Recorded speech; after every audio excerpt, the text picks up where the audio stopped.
বাংলাদেশে যে ভারতীয় সম্প্রসারণবাদ বিস্তার লাভ করেছে, এই সম্প্রসারণবাদ বিস্তার লাভ করার পেছনে ফখরুদ্দিন মঈনুদ্দিনের বিশাল অবদান ছিল।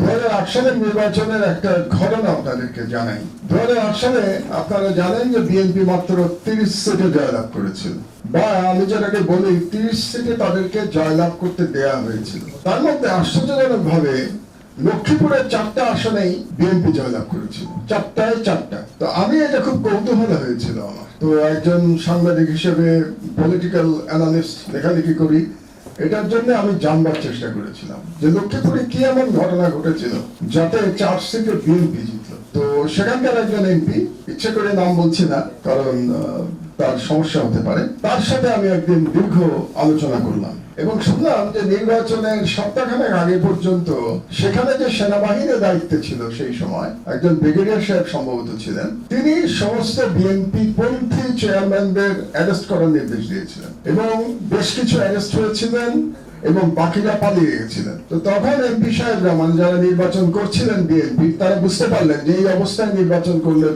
তাদের ভরাডুবি হবে, কারণ ভোটাররা পালিয়ে থাকবেন এবং যারা পরিবেজন তাদেরকে পাওয়া যাবে না। সৌভাগ্যবশত একজন এমপির জিওসি যিনি ছিলেন, একজন জিওসির সাথে তার কোন একটা পারিবারিক সম্পর্ক ছিল। তিনি সেই জিওসি কে ফোন করলেন এবং তিনিও পালিয়েছিলেন তখন। মানে 4 জন এমপি যারা ইলেকশন করছেন তারাও তখন পালিয়েছে। তো সেই হোটেলে ফোন করলেন জিওসি কে, ফোন করে বললেন যে আমরা তো পালিয়েছি। তো তখন সেই জিওসি বললেন ঠিক আছে, আমি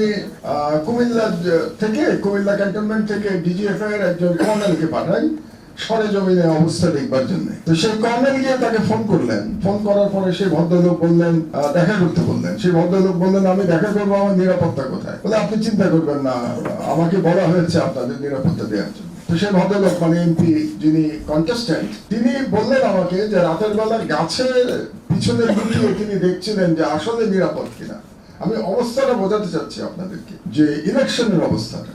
এমপি সাহেবরা দেখছেন, যারা ইলেকশন করবেন, লুকিয়ে দেখছেন যে ওখানে যাওয়া তার জন্য নিরাপদ কিনা। তারপরে তিনি মনে করলেন যে নিরাপদ, তারপরে তিনি গেলেন এবং সেই কর্নেল সাহেবকে বললেন যে আমাদের এই অবস্থা, আমরা কেউ নির্বাচন করতে পারছি না, সব চেয়ারম্যান পালিয়ে। তো তিনি বললেন আপনি চেয়ারম্যানদের আসতে বলেন। তো চেয়ারম্যানরা তখন বনে বাজারে পালিয়েছিলেন, বিএনপি পন্থী চেয়ারম্যানরা। তো তারাও এমপি সাহেবের ভরসা পেয়ে তারা আসলেন চেয়ারম্যানরা, এবং সেই কর্নেল সাহেব বললেন যে আপনাদের কোনো চিন্তা নেই, অন্তত আমাকে নির্দেশ দেওয়া হয়েছে, জিওসি নির্দেশ দিয়েছেন এখানে অন্তত ফেয়ার নির্বাচন করবার জন্য। তখন কর্নেল সাহেব বললেন যে আমি কালকে দিনের বেলা আসবো, আপনি দিনের বেলা আসবেন, ওই এমপি কন্টেস্ট্যান্টকে বললেন। তো দিনে আসলেন। তো দিনে এসে তিনি হ্যান্ডশেক করলেন জনগণের সামনে এবং তিনি গাড়িতে ওঠার সময় সেই এমপি কন্টেস্ট্যান্টকে একটা স্যালুট দিয়ে চলে গেলেন। এই যে স্যালুট দিয়ে চলে গেলেন, তখন জনগণের মধ্যে আস্থা আসলো যে আমরা ভোট দিতে পারবো। এবং তারপরে লক্ষ্মীপুরে শুধুমাত্র একটা ফ্রি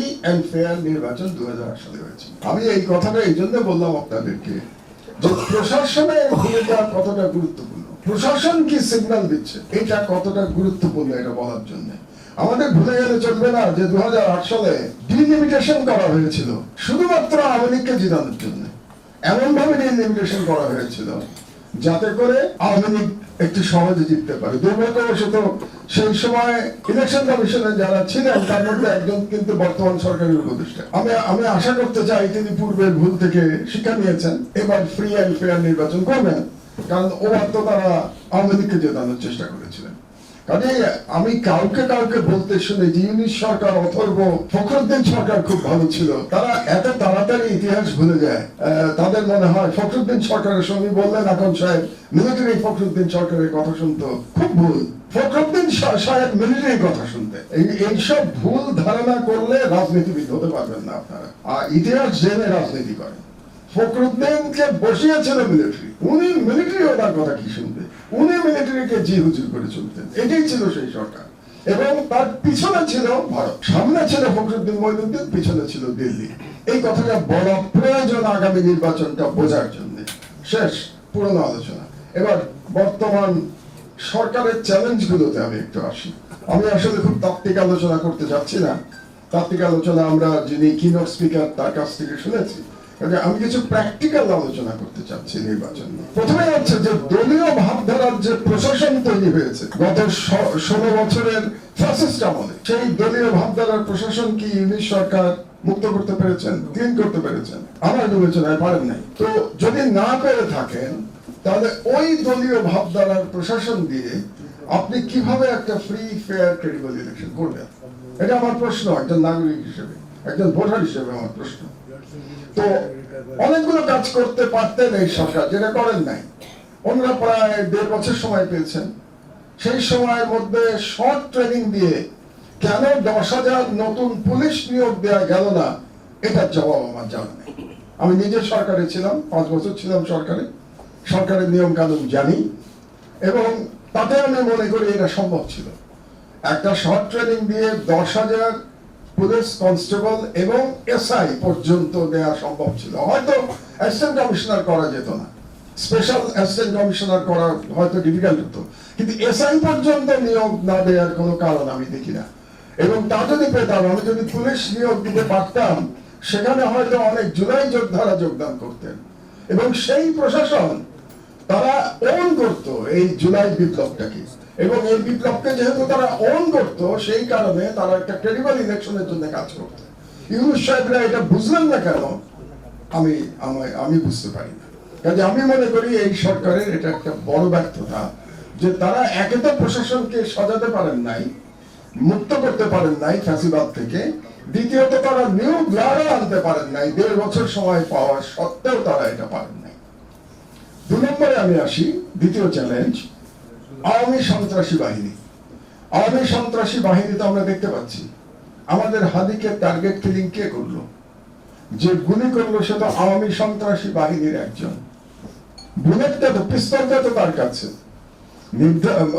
নির্দেশ এসছে ওপার থেকে, কিন্তু বুলেটটা তো ছিল আওয়ামী সন্ত্রাসী বাহিনীর কাছে। এবং আওয়ামী সন্ত্রাসী বাহিনী কি করতে পারে, এটা আমরা এনসিপির ছেলেদের গোপালগঞ্জের ঘটনার মাধ্যমে আমরা দেখেছি, যে আওয়ামী সন্ত্রাসী বাহিনী কি করতে পারে। তো গোপালগঞ্জের ঘটনার যে পুনরাবৃত্তি হবে না নির্বাচনের সময়, তার কি গ্যারান্টি আছে? তো সুতরাং এই আওয়ামী সন্ত্রাসী বাহিনীকে কিভাবে ট্যাকেল করবে এই সরকার, তার কোনো প্ল্যান আছে কিনা আমার তো সন্দেহ হয়। কারণ এই সরকারের শেষের দিকে এসে, একেবারে শেষে এসে, হাদির মতো একজন ভবিষ্যৎ নেতা বাংলাদেশের, তাকে প্রাণ হারাতে হলো আততায়ী গুলিতে। এই শেষ সময় এসে খোদাবক্স সাহেবকে রিজাইন করতে হচ্ছে, মাত্র 1.5 মাস বাকি ইলেকশনে। তো রিজাইন করছেন মানে কি? তার মানে খোদাবক্সের কাজে সন্তুষ্ট নাই সরকার। তাহলে এতদিন রাখলেন কেন? আর যদি রেখে থাকেন, এই শেষ মুহূর্তে বদলালেন কেন? তাহলে খোদাবক্স সাহেব যে কাজটা করছিলেন, সেই কাজটা এখন কে করবেন? আপনারা তো কোনো রিপ্লেসমেন্টই নেন নাই। তাহলে কি আমি ধরে নেবো যে খোদাবক্স সাহেবের কোনো কাজ ছিল না? কোনো কাজ ছাড়া আপনারা বেতন দিয়েছেন? It's absolute stupidity. তো এই ধরনের সরকার কিভাবে চলতে পারে, এটা আমি বুঝতে পারি না। সুতরাং আওয়ামী সন্ত্রাসী বাহিনীকে মোকাবেলা করা 2 নম্বর চ্যালেঞ্জ হবে। 3 নম্বর চ্যালেঞ্জ, ভারতীয় আগ্রাসন মোকাবেলা করা। ভারতীয়, আমি অনেকবার বলেছি এটা নিয়ে, অনেক ছেলেরা অনেক সময়, জুলাই যোদ্ধারা আমাকে ভুল বুঝেছে। আমি অনেক সময় বলতাম যে বাংলাদেশে একটা ফ্রি ফেয়ার গ্রহণযোগ্য নির্বাচন ভারতের স্বার্থের বিরুদ্ধে। ভারত চায় না বাংলাদেশে একটা অ্যাকসেপ্টেবল ইলেকশন হোক। এটা বললে সবাই অবাক হয়ে যেত, আপনি এটা কি বলছেন যে ভারত ইলেকশন চায় না? ভারত মুখে বলছে ইলেকশন চায়, আমি মুখে বলছি, তারা চায় না। কারণ ইলেকশন হয়ে গেলে এবং সত্যি সত্যি যদি জনগণের অভিপ্রায় সেখানে প্রতিফলিত হয়, তাহলে পরে সেই সরকারের সময় বাংলাদেশে এই অপকর্মগুলো করা কঠিন হয়ে যাবে। ইন্টারন্যাশনালি ভারত চাপের মধ্যে পড়বে। কাজে তার জন্য সুবিধা, বাংলাদেশে যদি একটা অস্থিরতা থাকে, তাহলে ভারতের জন্য সুবিধা।